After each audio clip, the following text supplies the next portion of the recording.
Hi everyone, my name is Valerie and I'm from Superlife Co. So my company, we create a series of products that are actually sustainable and we help consumers to lose weight and not gain it back.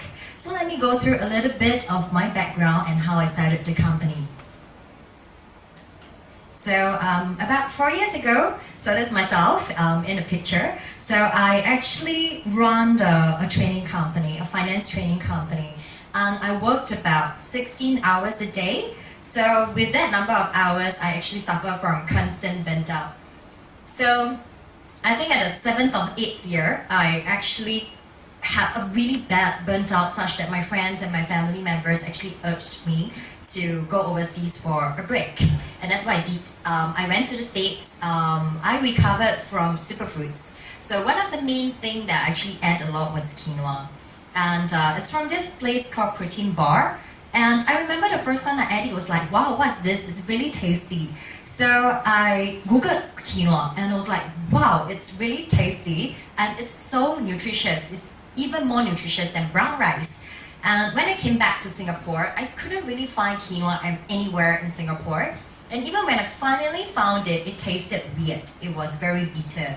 So I started asking around and my friends say, oh, if you want nice quinoa like those from the States, they are generally from Peru. And I got some friends who bring it back for me. And then a lot of my friends noticed a change in me. I'm no longer like sickly. I used to look really pale and I always fall sick. And they asked me, what do you do and what do you eat? I was like, oh, I started eating on superfood and one of the main staple is actually quinoa. So I stopped eating rice. I only eat quinoa. So a lot of my friends are like, oh, you're so extreme. So then I cooked for them and they go like, whoa, this is tasty. And then they came to my house all the time like, Val, can you cook me quinoa? So after a while, I'm like, oh my God, this is way too much. So I put it into meal preps for them. So with ingredients and everything inside. And I told them, hey, take this bag, add into your rice cooker, just add 1.5 cups of water, press cook. If you don't know how to cook, then you're an idiot. And so everyone laughed, they took it back, and friends of friends of friends wanted it, and that's how it became a business. So because I'm a really busy person, and most importantly, I'm extremely lazy, so throughout in my mind, I was just like, oh, I need to make something really instant. So, and I was very stubborn, very, very stubborn. I'm like, I cannot have any MSG, no additives, no flavorings, no chemicals and stuff. So it took me about a year plus before I found a technique which only remove water and oxygen, and so that there's naturally no preservatives and there's no additives and chemicals inside, and yet it's tasty. And that's how instant quinoa was born. So basically after that, I also realized that when I started eating them, I became more and more lean. And my friend was just like, oh yeah, you're shrinking. And I was like, yeah. And then I looked into my diet and I googled them and realized, oh okay, because I eat a lot of cacao, I eat a lot of quinoa, they actually boost my metabolism rate naturally. And a lot of my friends who started eating them actually lost weight too. And what's more amazing is that they lose weight and they didn't gain it back. And that's how the whole tagline of we help you lose weight and not gain it back became the motto of the business. Right, so our vision of the company, we envision ourselves, right, to be the most sustainable solution for two things. One is weight loss, which we are at now, and eventually we intend to go into clear skin. So let me explain what's sustainability. So we have three definitions to our sustainability. The first definition is sustainable in terms of result, right? Like when you lose weight, you should not gain it back. When you have clear skin, you should not have bad skin again. So that is what we meant by sustainability. The second sustainability is in terms of health. It should be good to your body such that you can do it for a long time. So if imagine it's processed food, for example, you can't eat it for a long time, it's not good for your health, then it's no longer sustainable.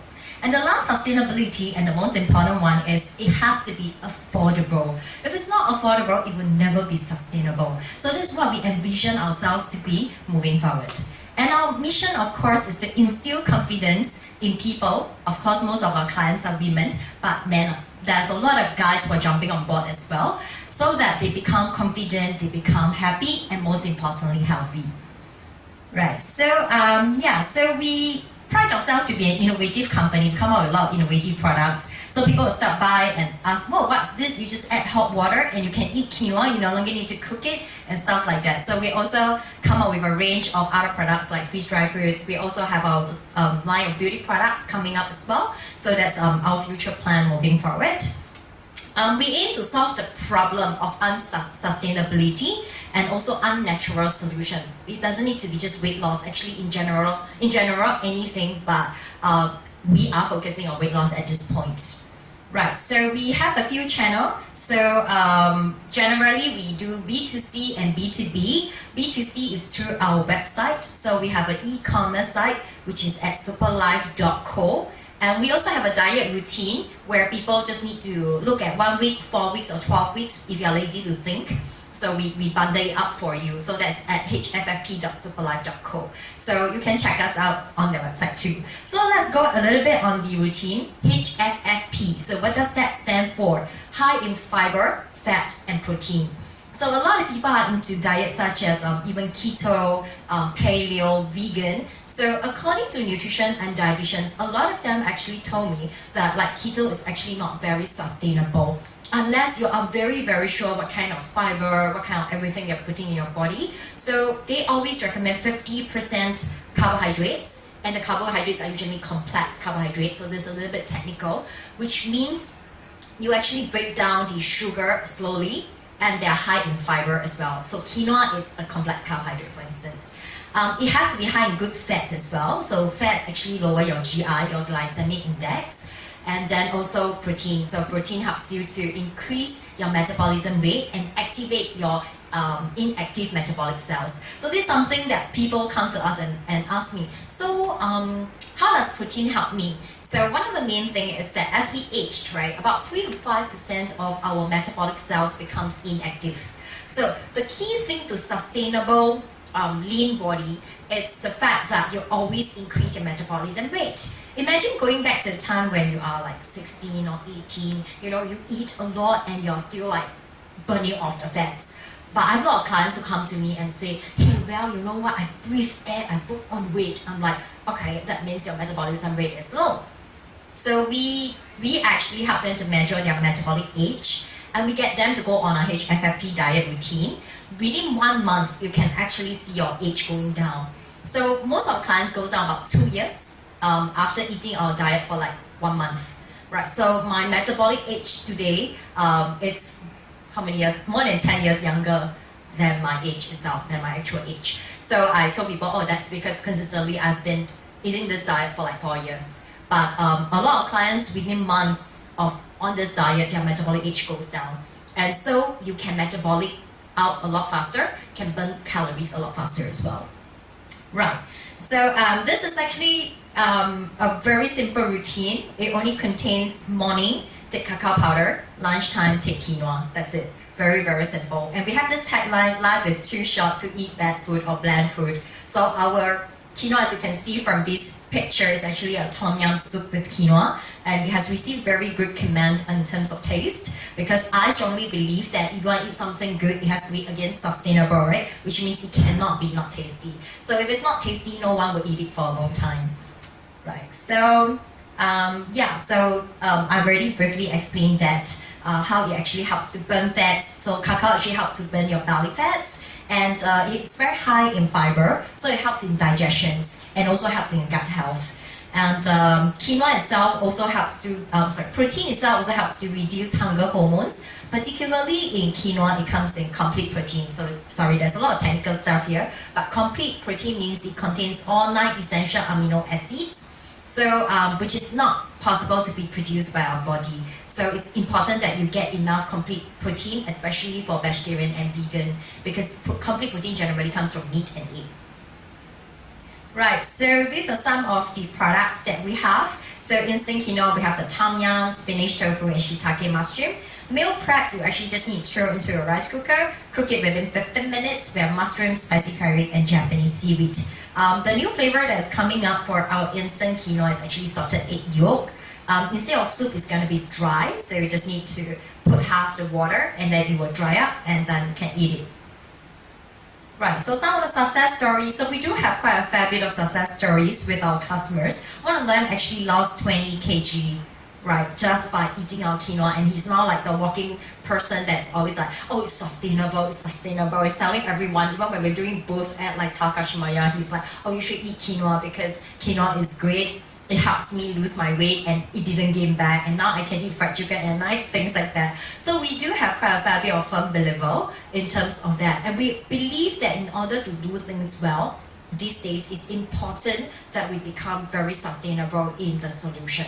And yeah, so you can go to our website superlife.co to find out more. So I'm Valerie, thank you. Bye. Be yourself up on stage and sharing about what it is that you do and what you're passionate about. So my name is Melanie Midex. I live in Bali, Indonesia, but I've been there for about nearly 5 years, but originally from Australia. And I've trained as a psychosomatic therapist, I've been an entrepreneur, and part of being a psychosomatic therapist is also doing face reading.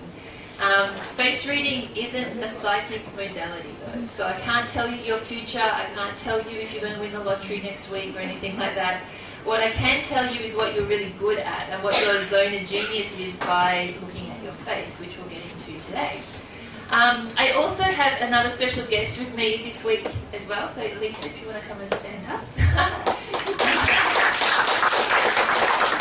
Lisa's here in Singapore with me. We're actually running a retreat this weekend together. Lisa is a specialist in meditation and mindfulness and is also an executive performance coach. So she'll be joining me today throughout the program that we've got for you to do some mindfulness and meditation. Great, absolutely. So get prepared. Perfect. So before we get started, let's see if I can work this out. I just want to let you know that whenever I present, I always call it more of a conscious conversation. It's not about me standing up here and just blurting out information to you. I really like interaction, and I ask at any point in time, if you have any questions, please ask. I'm going to be bringing out some new concepts that maybe you haven't heard about before, or talking about some things that you may have heard a little bit about but you want more information. Please at any time put up your hand and let's have a conversation about that. Conversations are talking, especially in an informal place, between two or more people in which ideas are exchanged, and I think we all learn from each other. It's not just about me sharing what I know, but you can also be sharing your information as well. Before we do that though too, I would also like you all to take your shoes off tonight, because we are not talking about business strategy. We're talking about how to feel connected and how to feel more yourself in the world. So if you want to take your shoes off and just get comfortable, feel your feet on the ground, don't be shy. You'll feel a lot better about it. Shoes, not shirt, shoes. Shoes! Yeah, take your shoes off.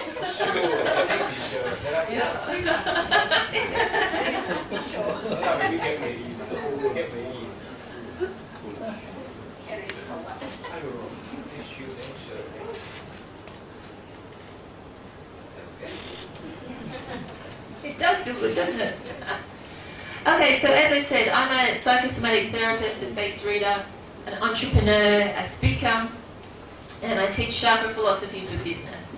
So I started out my training as a psychosomatic therapist, and what that means is it's understanding the body and how it's connected to our mind and our emotions.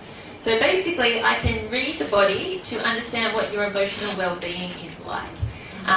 Which is interesting. So a lot of the time we are operating from a space where there's, we're not really thinking, we're just going through the motions. We get more, we're calling it an urban brain this weekend, where it's like you're just sort of on automatic pilot, so to speak, and psychosomatic therapy really helps you to get more into your body, to really respond to the world through your human brain rather than a automatic robotic type of brain. So I'll be talking all about this today, and then Lisa, I might just get you to come back up again. Barefoot. Do you want to just introduce yourself and what it is you do? I'm a bit shorter now. I have been in the corporate world for a really long time, so I was head of sales for Australian companies and global companies as well. I moved from that into coaching, wellness coaching, corporate coaching, and then I studied meditation So I'm a certified meditation teacher, facilitator, and I work with a lot of corporate clients to teach them mindfulness. And my focus within meditation is to focus you on mindfulness, so you develop that self-awareness, and we're not in that flight and fight mode. We're not, as Melanie said, we're not overwhelmed by the day-to-day, and we can actually connect with who we are and what we're actually trying to achieve in life. So that's a quick summary, yeah? Awesome. Okay. So let's talk about some big issues first. You know, we're living in this world at the moment where the world is really changing.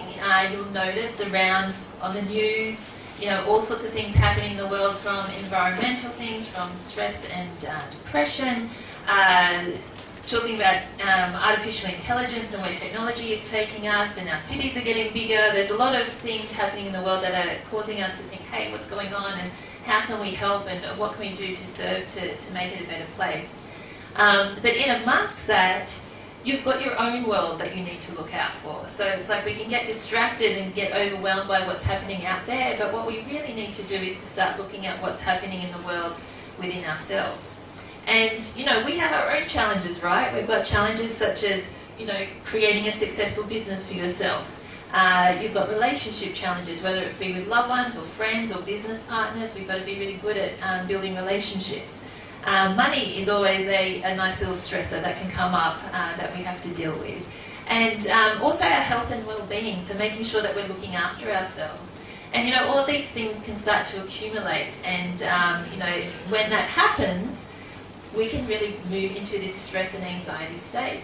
Now, as entrepreneurs, I think, you know, we're already stepping out of our comfort zone so much, and then we put all of these other everyday kind of stresses on the top, and it can become quite intense. So my whole point of this presentation for you today is for you to walk away with some other ideas of how you can sort of handle these situations as you're building your business, and from a different perspective. In 2017, the United Nations stated that stress and depression hit the top of the ladder for fatalities in the Western world above war and natural disasters. When I read that statistic, I was like, are you kidding me? Like, if you think back 10 years ago, 20 years ago, 30 years ago, was that the case? Like, you can see how much the world has changed, and it's really up to us to start taking responsibility for ourselves, for our well-being, and making sure that we're looking after how we're feeling, because that has a ripple effect into the outside world.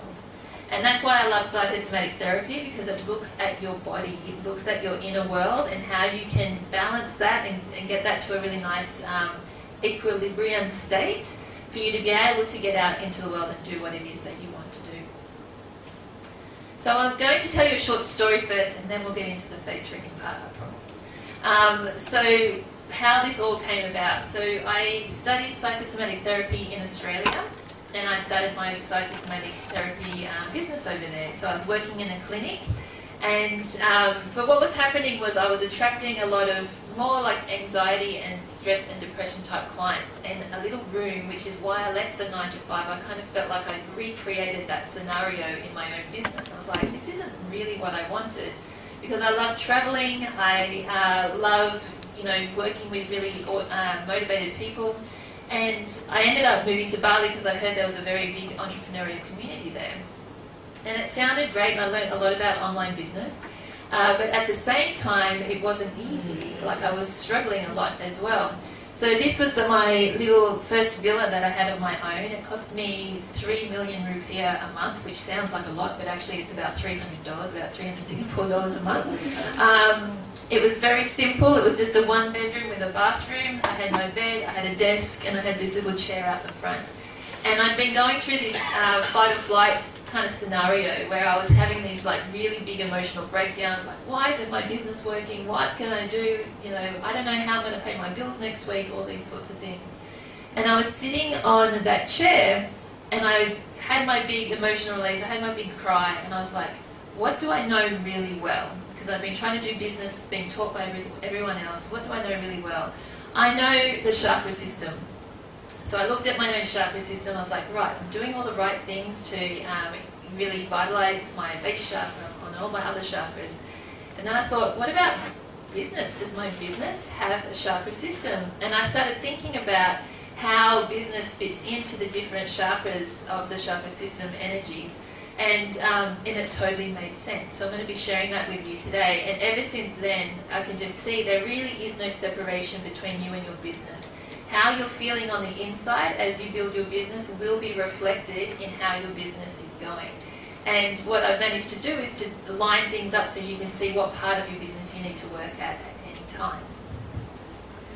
Since then, things have changed. Oh yeah, my solution has been looking at your body, to really be paying attention to how you're feeling, paying attention to your zone of genius, but paying attention to what you're really good at and working with that, which is what we'll talk about today. Since then, this is now my new villa. So I've got a pool now, I've got a 2-story place. It's a much more comfortable place to live in. I've just been speaking at some conscious global summits and things.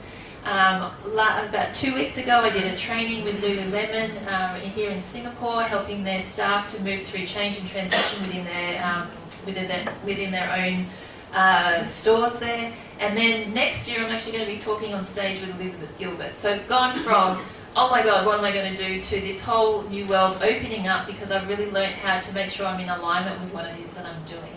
So this is what can happen when you really start listening to yourself. So tonight we're going to talk about what your chakra system actually is. We're going to do face reading and finding out what your zone of genius is.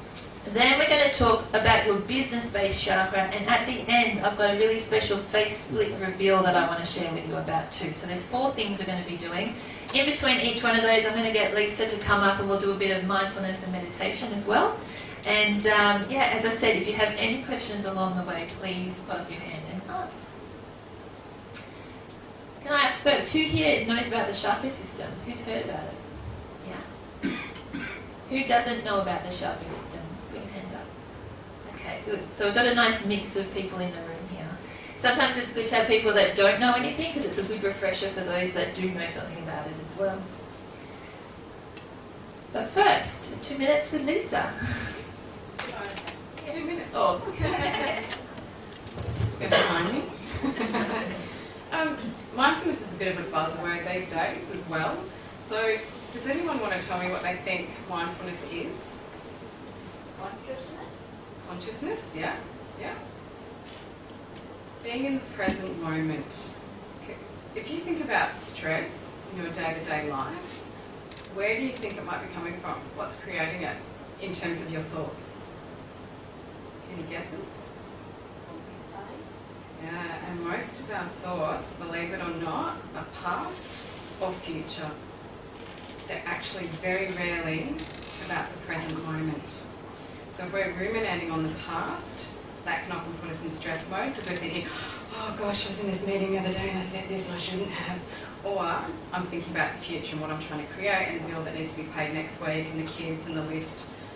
So this all creates stress. If we're actually truly in the present moment, there's very little stress in the present moment, because we just think about what we're doing right now. So it's only when we're thinking about the future and the past. So that's why mindfulness is so great in stress relief and getting rid of anxiety as well. I will also say though, in terms of stress, I want to make it very clear that there's a healthy level of stress. It gets us out of bed in the morning, gets things done. We need to get things done. But then there's an unhealthy level of stress as well. So I'll stop there. I'll elaborate on that a bit more a bit later. But if I can just get you all right now to close your eyes. Close your eyes. Take a really big deep breath and take it way down into the belly. Not the chest, belly. Each time you take that inhalation, feel your belly expand.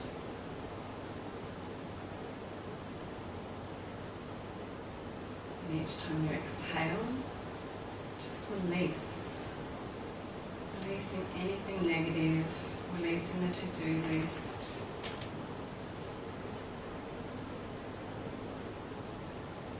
Just be really conscious of that breath as it enters past the nose, tip of the nose, the back of the throat, down past the lungs, and expanding the belly. notice where it is for you that you connect with that breath. Maybe you feel it more on the tip of the nose, the coolness, the warmth. Could be in the belly, the back of the throat. It'll just be a place for you. When you connect with the breath, you can only ever be in the present moment. So it's a great tool to make sure when things are getting chaotic that we're connecting in with that breath. And each new breath is giving you new life.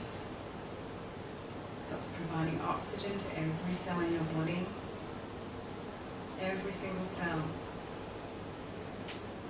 Rejuvenating, and each exhalation takes out any old stagnant energy.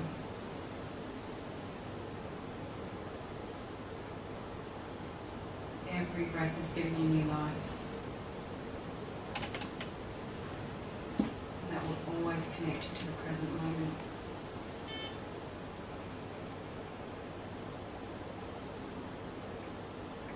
When you're ready, just gently open your eyes.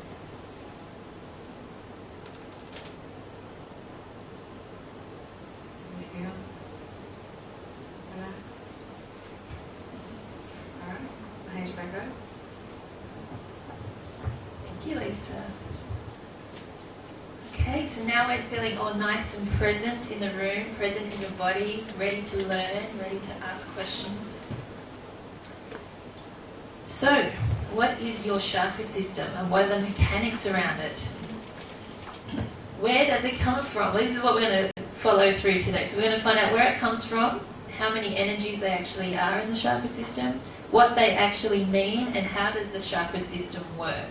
A lot of the time I notice, there's a lot of healing modalities that talk about chakra energies. There's people that say they'll block your energies, that balance your chakra energies. And then there's always this question, but what are you actually doing? And so in this little piece, we're going to talk about what is actually happening within your chakra system. Because I really love to know how things work. I'm very spiritual and energetic, but I need to know the mechanics to make me feel better about it.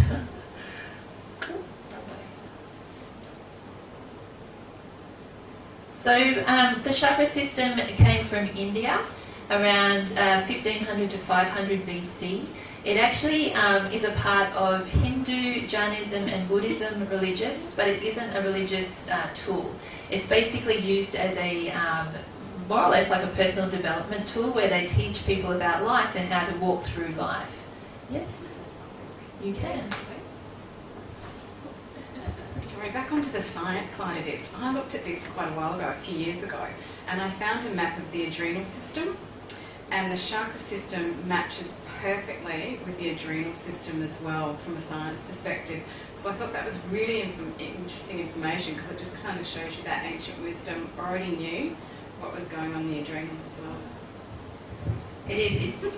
I can see the chakra system in so many things around the place. And it's true, it plays out in your body so many different ways. So it's, the more you delve into it, the more you learn about it, the more you'll see it all over the place. Thank you, Lisa. So yeah, it's been around for a really long time, and this is why I was so curious about it as a child, because I actually knew about it as I was growing up, but I didn't have anyone I felt I could ask about it because I was in Australia. My family isn't part of any of those religions. Not that that would be a problem, but I just didn't know the right questions or the right people to ask. But there was something that played in my mind is if something has been around for such a long time, surely there's something to it.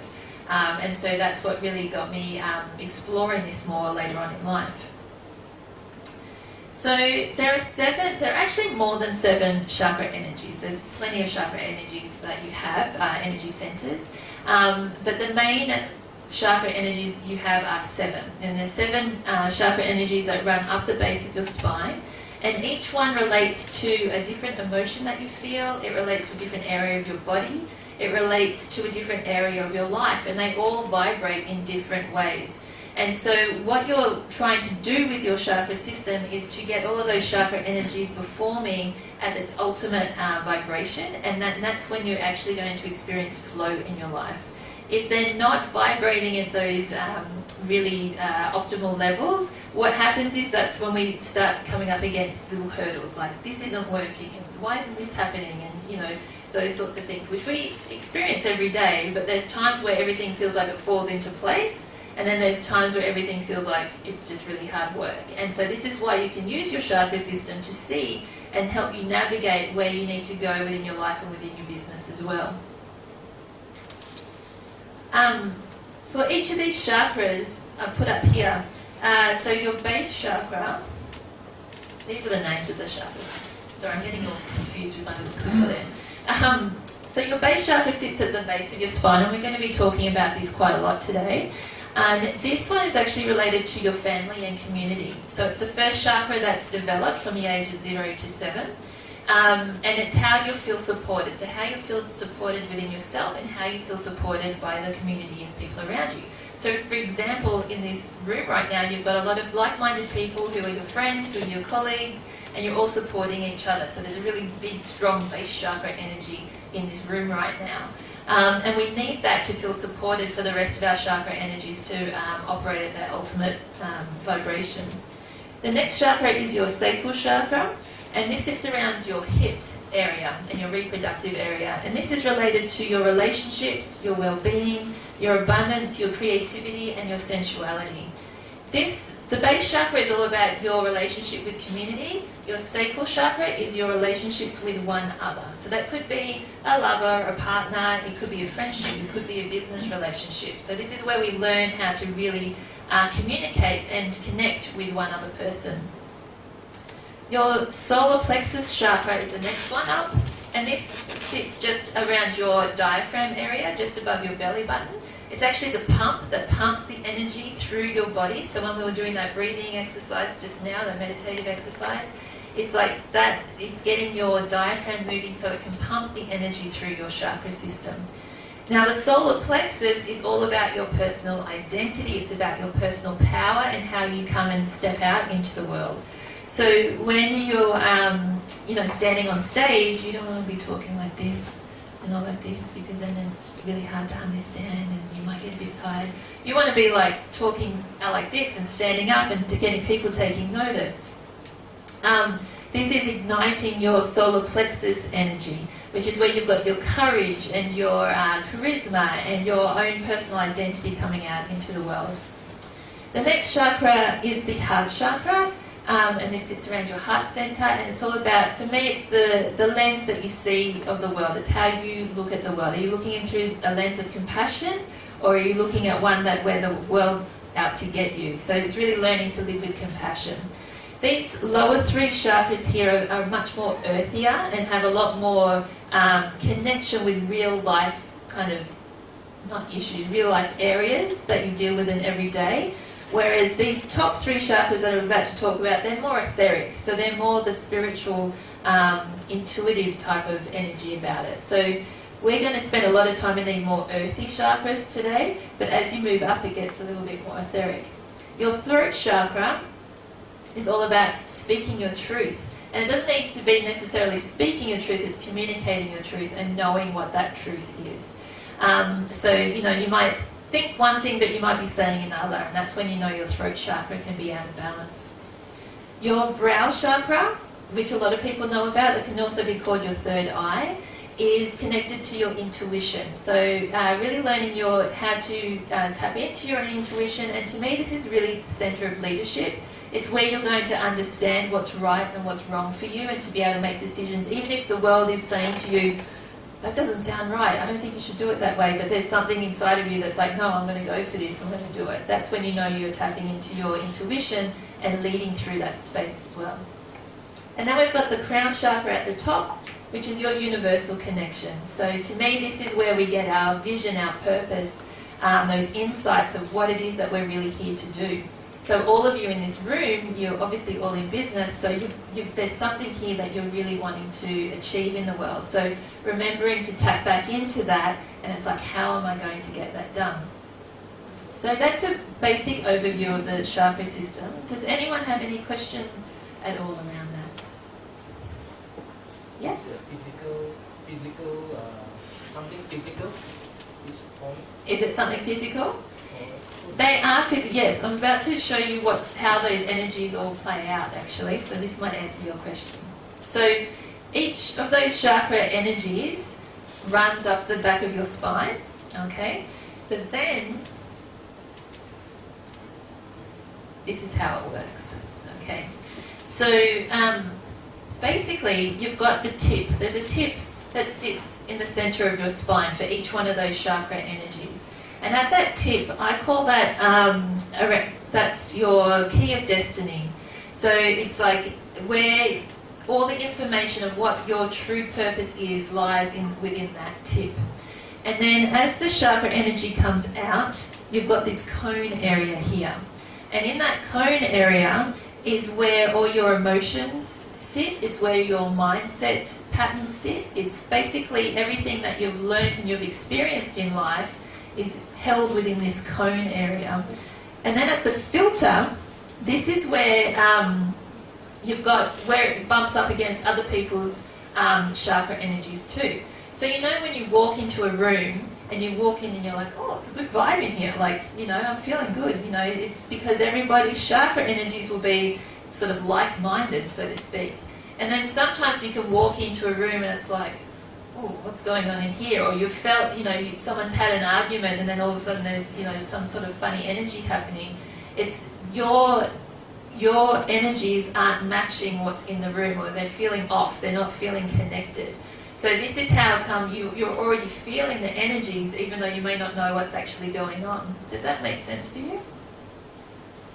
A little bit? So you can't, it's not that some people can see chakra energies, but when you know how the energies are filtered, so there's like 7 coming up your spine, and then the cone of the energy comes out. So there's one coming out in front of you and one coming out behind you as well. And so when I walk into a room and then someone else walks into the room, those energies are actually touching each other outside of your body. So it's not like a physical thing that happens, it's more of an energetic thing that happens. And then that's why it's important to surround yourself by people who are supportive and are like-minded and even 2 steps ahead of perhaps where you want to be, because you want your energies to line up to that sort of, that space. Does that make more sense for you? so they have a sensation. There is some kind of sensation you're feeling by feeling. Yes. Through your emotions, through basically what happens in your world around you as well. Yeah, because our outside world is a reflection of what's going on the inside. So even if something happens to you outside of you and you're like, what's that all about? You know, something didn't go right, there might be something that needs to be looked at inside of you to shift that, then the outside world will replicate that.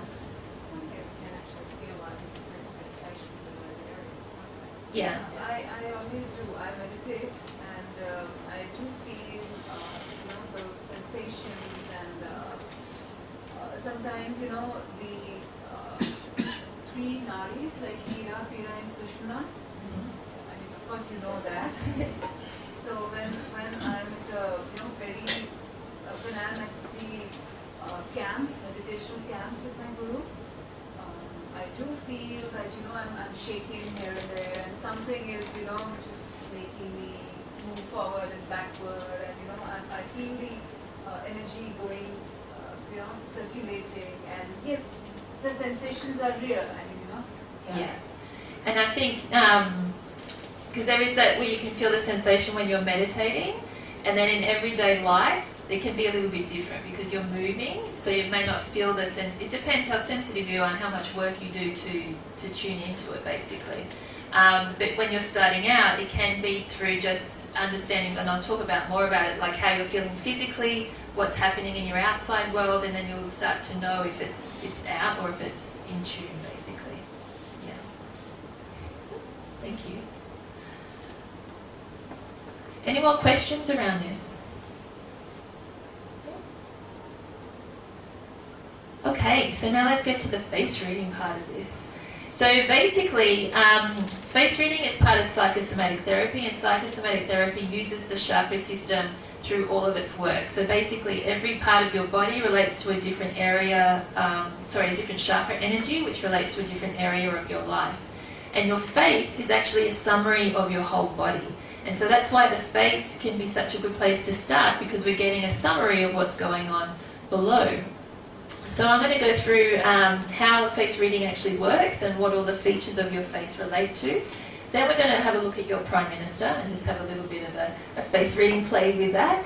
And then we're going to do some face reading with each other. So we're going to be looking at each other's chin. So you're going to be doing some face reading for each other. And then we're going to be talking a bit about your zone of genius when it comes to face reading. So, how does it work? So basically, as I said when we went through the chakra system before, each chakra energy has a different area of life that it relates to, and so that relates to a different feature on your face. So your chin is related to your base chakra, and this is all about how you feel supported in life. So we're looking at the shapes of your features that will tell the differences share more about your personality in different types of way. So I won't share too much about that right now, because we'll do that a bit later. But your mouth is related to your sacral chakra, so it's all about the taste you have for life, how much pleasure that you have in your life, how you like to communicate and express yourself as well. Your nose is all about your personal identity and how you like to step out into the world, because look, your nose actually steps out from your face, so it's the thing that's coming out. So when we look at the nose, it's all about your own personal identity. When we look at your eyes, this is related to your heart chakra. So your eyes are the connector to your soul. So when our eyes meet, our souls are connecting, and the window to your soul, sorry. So how your eyes are shaped, the colour, all sorts of things will indicate what your heart essence is like. Then when we move up to your eyebrows here, they're all related to your throat chakra, so how you communicate. It's the feature of your face that differentiates between your head and your heart. So depending on how thick they are, how defined they are, what shape they are, will say a lot about how you're communicating to the outside world, but also how you're communicating within your own inner world as well. Then we've got the brow chakra here, which is about intuition. So I'm looking at how high the forehead is here as to how easily and quickly you can tune into your intuition. And the crown chakra is at the top, so we're looking at the hairline here. So in a face reading session, they usually go for 60 minutes, so I'm not going to go through the whole thing, and that's why I'm running a workshop on the weekend on it as well. But it can be really interesting to know that your body is such a reflection of your inner world. So how you feel about yourself, your inner critic, how you feel you're going to succeed, all of these things are going to be represented in your face. And we'll also be talking about your zone of genius, because sometimes there might be features on your face you're like, I'm not really too keen on that one. Like, I know for me, I never used to like my nose until I learnt about it, and I was like, oh, I can see what the strength is of the shape of my face, and now I'm going to step into it and embrace it a lot more. So, you know, your nose is all about your leadership, and I always find it is one of those things that a lot of people aren't very fond of, if they're to pick something on their face. But, you know, when you can really love who you are and love what you see when you look at yourself in the mirror, everything will start shifting in your world and in your business at the same time when you really embrace those characteristics.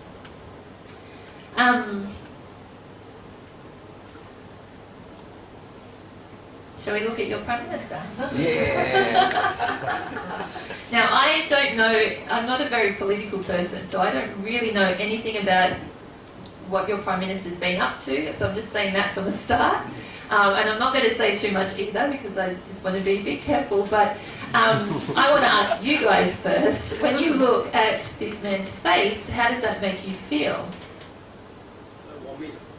Pardon?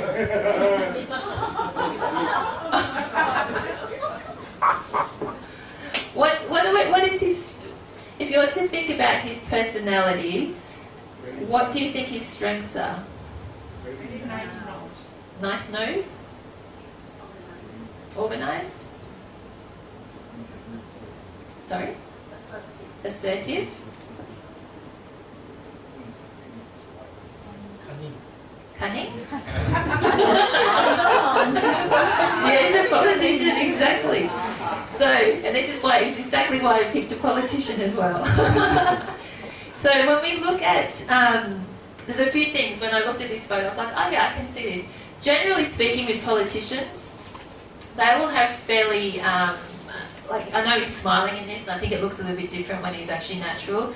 But one thing that really stood out for me is that his bottom lip is quite big and his top lip is a lot thinner. So the top lip is about creativity and sensuality, and the bottom lip is our communication lip. And when I saw this, I was like, okay, he's a bit of a communicator, and if someone sort of triggers him or pushes his buttons, he's going to bite back. Like he's going to have something to say. So I don't know if that's true or not, because I really don't know him. But like, you know, if he has something to say, he'll say it basically. Also, here at the same time, he's got quite an oval-shaped face too. So he is actually very humanitarian. So again, I don't know what his actions have been like or anything like this, but he's definitely got a humanitarian aspect to him, and he does care about people. But he may need to work on his communication just a little bit around that as well. With his nose here, he's got a very long nose, and it's quite broad as well. So the broadness of the nose also indicates how supported someone can feel in their leadership. So he has a good sense of support within himself to lead. And the long nose means that he also takes on responsibility. He's more inclined to take on responsibility and easily take on those kind of roles. His eyes here are his heart chakra. He's got nice eyes, got brown eyes, so he's very earthy, but they're very small, and so it takes a lot for somebody to get into his heart. He'll keep it kind of locked off a little bit, which when you think about politics is probably a good thing, because you know there need to be some separation that's happening around in that space as well. His eyebrows, he's a good teacher. He's got, you know, they're a bit bushy. They could be more defined. Sometimes his communication can be a little bit misinterpreted by the outside world, and I feel like he might say things to please other people rather than what's really going on inside for him. So he's always like thinking of the outside world more than really saying how he's feeling about things, which it can be okay, but it just depends how that's kind of playing out for him. He's got a very long face here as well, so he's got very high ideals of how he'd like to live his life. He's probably got quite high expectations on himself as well, and so, you know, again, that also helps with that leadership. Particularly entrepreneurs, I find that happens a lot as well. Like there's this high expectation of what you want life to be, because there's kind of like a vision that you have for yourself and those around you too. So I'm not sure if that is a good description of him or not. I really don't know. But I just wanted to use that as an example of how face reading kind of works and what we look at in the face when it comes to personality traits. Because if you can find the trait and understand what that is and really work with it, then all sorts of things can sort of unfold for you, especially in business. So, how about... Oh, is there any feedback on that, by the way? Was I kind of right? No, nothing about whether you're right on him or not. I don't know him personally. But just wondering, how is this related to psychosomatic?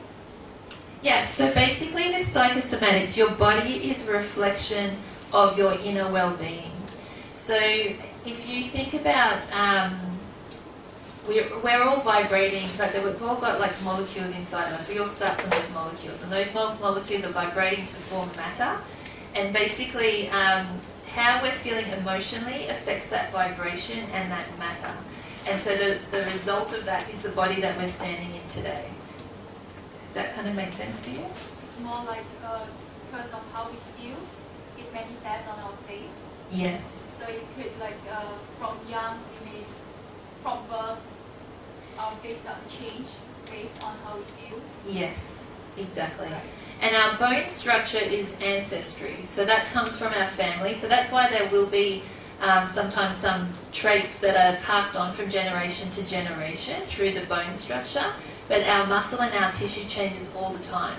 And it's why sometimes you can look in front of the mirror and, you know, you'll be like, oh, I'm feeling really great, and then something might not be going great, and it's like, oh, I can see that, you can physically see it. And so by really paying attention to how your body's feeling and how you're feeling, it's bringing your awareness back to, oh, is this actually working out for me, or do I need to make some shifts? And you'll see that more later on in the presentation as well. Basically, to me, psychosomatic therapy is using your body as a compass. So really tuning into how you're feeling at any given time. And also, if there's any pain and injuries that are happening in your body, it will be indicating you to look at something closer, basically. So just, I'm not sure whether I'm jumping the gun, but say we have some sensation on the face. Is there a way, like, should we massage our face, tap onto our face, or what do we do about it? Yeah. You know? It depends. I mean, it depends what it is, obviously. And it depends where it is on the face. So say you've got, for example, you broke your nose or something. To me, I would be thinking that is to look at part of your solar plexus, your own personal identity, and what's going on around you at that point in time that's either stopping your personal identity come out, or where you're trying to express yourself and something was holding you back. Probably a better example than a broken nose is when you get a cold or sinus. I always, like people say, oh, I've just got a cold, or everyone's got the cold. But some people don't get it. And I always think, okay, if that turns up for me, what's going on in my life right now? Have I just stepped out of my comfort zone? Do I need to step out of my comfort zone? I always look at it more holistically in terms of that chakra energy and everything that it represents. Yeah. Yeah. How does this system or method help people with depression or dementia, because they have no control over their mental thoughts? How can we help people of this kind of conditions? With depression and dementia. Dementia? Elderly, Yeah, I can't answer it for dementia, but depression, like I would always say, for depression, it depends what that person feels they need at the time. So if they need a specific therapist, absolutely need to go and see them. But at the same time, I think depression is a soul sickness. It means that person's lost their purpose and they're not sure of what's going on. That's my personal belief around depression. And there's such a high level of depression in the world right now, but popping pills and things like that is actually masking what's really going on. And it's through exploring the emotions that they're feeling, because depression just means that it's like you're not feeling anything, you're numbed out, basically. You're not able to really understand if you're feeling excited, if you're feeling unhappy, if you're feeling judged, or like being really specific with what those feelings are. And how I feel psychosomatic therapy helps is it starts you to understand the exact emotion that you're feeling. So you're not just feeling good or feeling bad, it's like what exactly are you feeling at any given time? Because by identifying that emotional state, then you know what to look at next. Yeah. Talking about the patient, the people you have help, you won't know their state of mind. Say that again, The sorry. person who is suffering from dementia or maybe depression, we won't be able to know their state of mind. So where do we start to help them? Yeah, dementia, I can't. That's not my client, so I wouldn't be working with them. Depression, it's up to it's part of it is self-responsibility as well, and it depends on the level of depression that someone's feeling. Because there are extreme cases of depression where they need medication, but for the states where it's like I'm feeling depressed, like I've had moments where I'm feeling depressed. Even as an entrepreneur, you can become isolated and feel lonely. And then that can spiral you down, but then it's like, why am I really feeling this? Like, it's allowing yourself to dig deeper. So I do feel like there's a level of self-responsibility to explore and to find out all of these different modalities and how they can help. Yeah.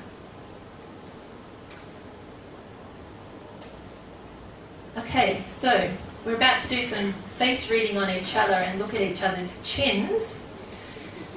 So we're going to look at the shape of the chin, but before we do that, I do want to just talk about the base chakra and the qualities. I'll go back to that. Did you guys want to take a photo? There you go. These cameras are up. You can take a photo. So before we go into what the shape of a chin means and how that relates to your personality and in business, firstly, it relates to your base chakra. So I want to talk about the base chakra a little bit. Oops. So just so I'm not talking all the time, for those in the room that know about the chakra system, can you share with the room what you know about the base chakra energy and its qualities? It's more about, like worldly pleasures, I would say. Worldly pleasures, yeah. Yeah, and the top chakras are mostly spiritual, and the bottom half of the chakras are mostly worldly pleasures, relationships, and all. I don't know particularly about the base chakra. It's called Mooladhara chakra, I know. Yeah. And what I have read and known that it is mostly about the worldly pleasure. Okay. Like money, like relationships, mostly money and wealth, and just how lavishly you live, and mostly that. Okay, so money and worldly pleasures. Yeah? Yeah? I heard about what people told me. When your base plaza is open, it's quite open, you'll be very rich and Aha. powerful. And I heard somebody told me that Jack Ma, the guy with Alibaba, his base plaza is open. I don't know. Well, it makes sense. Yeah, it relates. Yeah. It relates. It is. It's definitely related about money because it's related about how you feel supported. How you feel supported in life and what it is that gives you that vital energy to do more. So it's all about foundations. Originally, does anyone else have anything else they'd like to add to that, to the base chakra? No? Sense of safety? Yeah, absolutely. Big time.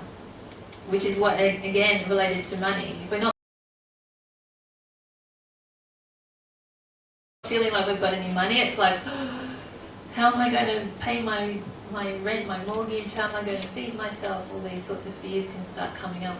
So the base chakra is the most earthy chakra energy of the chakra system. And it's related, I always think back to hunter-gatherer time. So it's very tribal, it is that fight or flight kind of mechanism, because those back in those times they had to go out and hunt for their food. So they always had their instincts on alert to know what was around them, were they in danger, what was sort of going on. The hunter-gatherers also lived in tribes, and we still live in tribes to some degree today, but back then it was very community-based. And so the base chakra is a very community-based type of chakra energy to it. So it's how you relate to your family, how you relate to your community, and if you don't relate to them, finding the right families and the right communities to be a part of as well. So it doesn't mean that you necessarily have to be a part of it, but it's just finding the people that are going to support you. I've made a little list here as well. The colour of it is red. So you can do things like wear red, you can eat red foods. If you're feeling like your base chakra is out, red is definitely the colour for that. I've said most of the things. If you have anxiety issues, like generalized anxiety disorders, you've got to heal your base chakra? Yes, yes. So your base chakra is all about fear, overwhelm and anxiety and fear. Yeah, fear, I already said that. When you feel those, that's when your base chakra it's being activated in the wrong way, basically. It's being activated in that fight or flight. And the opposite of that is feeling energized, motivated, and vital. So when you feel energized and you're excited, but you're feeling that sense of calm, that's when the base chakra is activated at the right type of energy.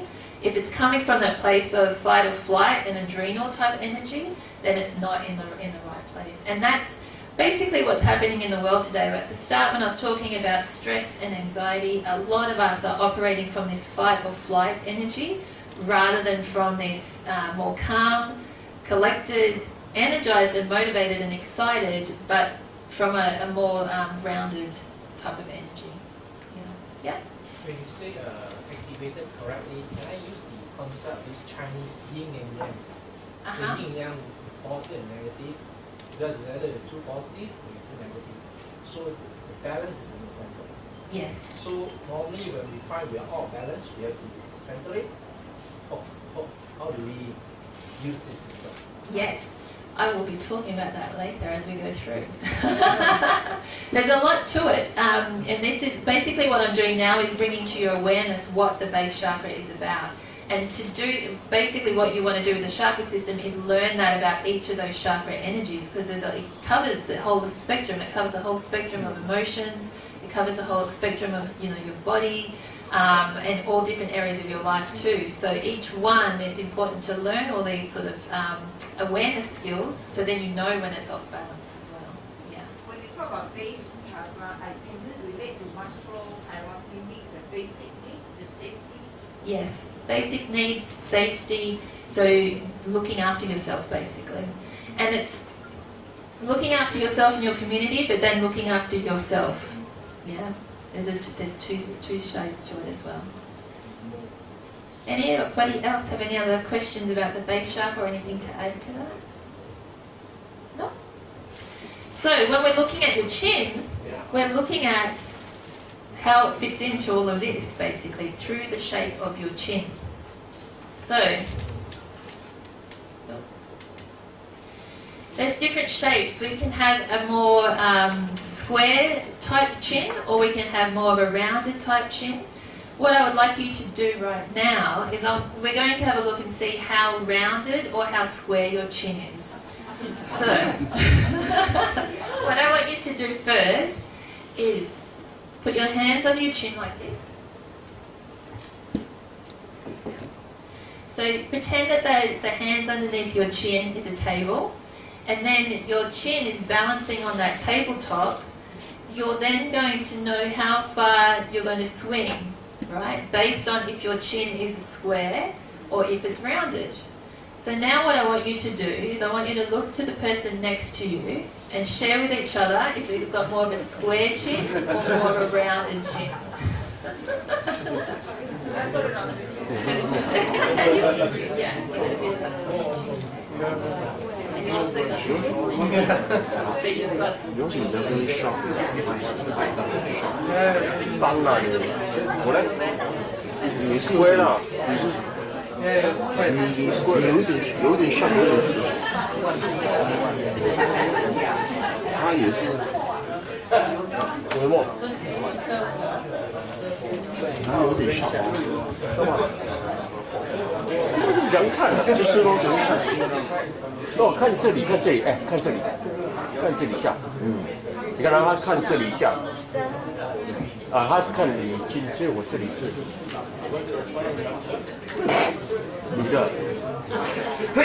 你的好像是 round 了4號，哎，你的3號了，哎，你4號，你3號，you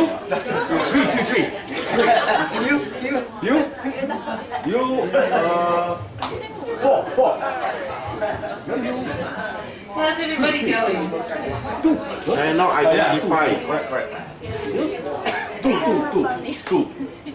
你的是 Okay, so yeah, what's the meaning of all this? I don't understand. Is everybody clear if they're more square or if they're more pointy? So I do Which one's best? I love that question. 哎呀，你2號啦。 Yeah.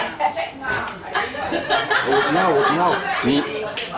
你1號，你1號啊？1號 Okay, so ，1 now 號或 let's 4號 work out, let's 應該 learn 是4 about 號 what ，4 it 號 means. I was just asked the question, which one is best? And that question's awesome because there is no such thing. 沒有4號，他4號。 When it comes to face reading, there's no right or wrong. There's no, it's better than or less than. What it is it is. Yeah. And it's just learning that that's part of who you are and to work with it, basically. Yeah. Okay, so if we have a pointed chin, it means that we have a higher level of sensitivity. So it means if you're got your chin on the table, it means you're going to sway when the world events come at you. So when something comes at someone with a more sensitive chin, they're going to probably respond to that in a more sensitive kind of way. They may need a little bit more support network around them, more of a community or a team around them. Whereas someone who's got a very square chin, like I always think of construction workers and those sorts of guys, where they're really like you know, they're very square. So when something comes at them, when something happens, they're very practical. They kind of just like, well, it just is what it is. Like, let's get on with it, you know. And then the sensitive person's like, oh, but like this thing happened. It's like, no, we just got to get on with it. So it's like learning what your tendencies tend to be. Again, one's not right or wrong, because the person that's very practical may need to become a little bit more sensitive and become a little bit more in tune with their emotions. And the person that's very emotional may need to learn how to manage those emotions a bit more and know how to take action when those things happen too. So from learning this about yourself, you can really understand, do I need support in a particular area? When's the times when, you know, I feel like I am too emotional, or when I need to be a little bit more emotional, and just making sure that you're getting that balance right for yourself, you know, when things happen in the world. Did anyone see anything strange, weird, crazy they want to ask about chins through that process? But I heard about the Chinese face reading. Yeah. Your face is more square, you tend to be more wealthy. Well, I'm not sure. psychosomatics is different to Chinese face reading, I know that much. Compared to those who are sharp. Oh, The ladies like to have a very sharp really? face. But that doesn't mean that they No. are. In my book, yeah, Chinese face reading is different because they use a lot of different points. I'm not familiar with that at all. But I think everybody has the opportunity to be wealthy. It's about learning your personality and making it work for you. That's what my true belief is. You know? Yeah. So, well, I think that the jawline, basically chin is defined by the jawline. Yeah. Jawline, cheekbones, forehead, nose, these features are genetic. Like, you know, the nose of someone who comes from Greece, or from that race, basically Aryans, Indo-European people, will have always a nose like me, like, you know, coming out from here. Yeah. Yeah. And someone who is Asian, like maybe Chinese or Japanese, or, you know, they will always have a flatter side of the nose, which is, I mean, and they will have small eyes, and, you know, so, I mean, it's not possible that the whole nation can be, you know, just, you know, categorized in one category. It isn't. Did you? Yeah, I was going to say, I think you can still apply perhaps the cultural, hereditary differences. So everyone from the same race are not going to look exactly the same. So you're going to have a bit more of a prominent nose compared to a different cultural background. But I think you can still apply some of those. So for that culture, you have a more prominent nose or less line. Yes. Yeah. So for the people in the back of the room, we were just talking about how, you know, in different cultures have different sort of tendencies for those facial features. So I've had it, I get asked this question a lot all the time, particularly around this nose that you're talking about, this bridge of the nose here. So when someone's got a high bridge of the nose, it means that as the energy of the world's coming at them, they can kind of filter that a little bit and take action through that. So they still feel it around their heart area, but they've got some time to sort of make their decision on how to act on it. Those people who have a very low bridge here, it means they're very sensitive, so they feel that energy straight away. It doesn't mean that they can't take action, but they're more of a sensitive being. And I've thought about this a lot. I mean, I live in Bali as well, and, you know, most of the people have a very low bridge of the nose here too. You know, Chinese people have very low bridge of the nose too. Very sensitive people. But it depends on the culture of how that's built. Like, I've seen lots of sensitive people, and they're living in a culture that's very structured, so they're not allowed to express themselves, so that sensitivity becomes numbed, and they're not actually allowed to feel it to some degree. And so that's when we need to look at the culture of, like, what environment are they living in that is allowing them to be who they are. In Bali, for example, they're very, I'm in Ubud, and they have ceremonies like every third, second day. It's a big part of their culture, and I feel like that's embracing that side of themselves. So Again, there's no right or wrong around it, but there's definitely tendencies, yes. With the nose, like the Roman nose, that's a very leadership type nose as well, so when it does have that bump there. And you don't see that a lot in some cultures, but it doesn't mean that they can't be a leader, but maybe it will be a different journey compared to someone that does have that. Yeah. Any other questions about chin? Any other area of the face, really, before we move on? Cool, okay. So, another thing to notice here too of this slide, so this chin is moving forward, so it's come forward, and then sometimes you can see a chin that's actually receding. The chins that are moving forward, they've got a good drive. Like as soon as they know what they want to do, they're the action takers. It's like, I'm just going to take action. If it's receding, those people it's harder for them to take action. So they're going to need probably more of a support team to say, okay, come on, let's go and do this. Or you might want those people to actually do something for them instead of them taking action themselves. Does that make sense? So learning these things about yourself can be really important, particularly when you're in business, because if your chin, say, is receding, you might have the vision, you want things done, but you're not physically able to do it. You're going to have to want people on your team who can help you to make those things happen, basically.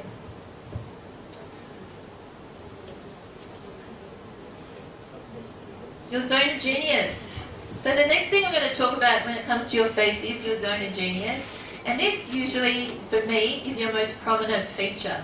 So when I do a face reading for someone, I can read all sorts of things throughout their face. But there's always one or two things that are really striking about that person's face. So something that captures your attention, the first thing that you look at. So again, what I want you to do is I want you to look to the person next to you and have a look at their face. And what's the most, what's the feature that stands out the most for you when you look at them?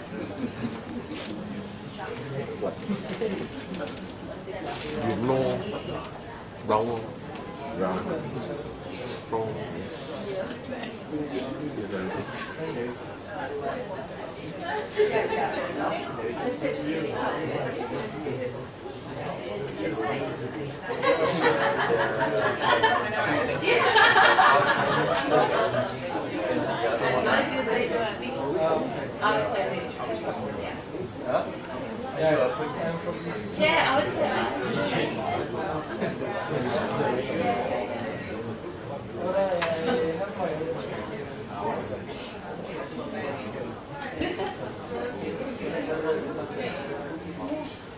Okay, so you've all been looking at each other's faces there. So depending on what feature of the face stood out the most,